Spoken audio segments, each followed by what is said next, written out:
Ang sabi nga po ni Sec, ano 'no, Sani Angara, andali lang, medyo oo, kumbaga tinatanggap natin ano, itong problemang ito and then ito nga po yung sinasabi niyang intervention ASAP na dapat gawin ng gobyerno. So ihiwalay natin 'to. Opo. Unahin natin yung mga nasa eskuwelahan ngayon, 'di ba? Kasi po Yes. sila ang Yes. nandidiyan ngayon. Kayo po sa Opo. EDCOM 2, ano ang inyong rekomendasyon dito at papaano ito mabilis na matutugunan considering po yung alam niyo na, yung actual situation on the ground? Opo. So yung summer na 'to mahalaga. Kaya nga po ngayong summer na 'to kasi nakailang summer na nating katrabaho ang DepEd, for the first time talagang yung intervention po ng DepEd nakatutok ngayon sa literacy. So yung bawat bata makababasa at saka yung literacy remediation program na nila buong May hanggang sa June, ito po talagang tututok sa mga hirap pagdating sa foundational skills, lalo na po sa literacy.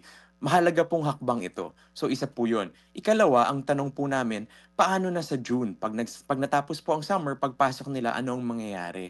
DepEd will be running the ARAL program and doon po mahalaga na teaching at the right level yung gagawin po natin.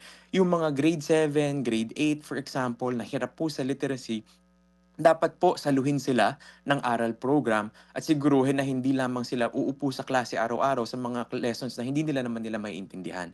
Dapat po sa pang-araw-araw, hindi po business as usual, pero talagang meron na tayong intervention pagdating sa literacy. Remediation po muna para meron silang foundational skills.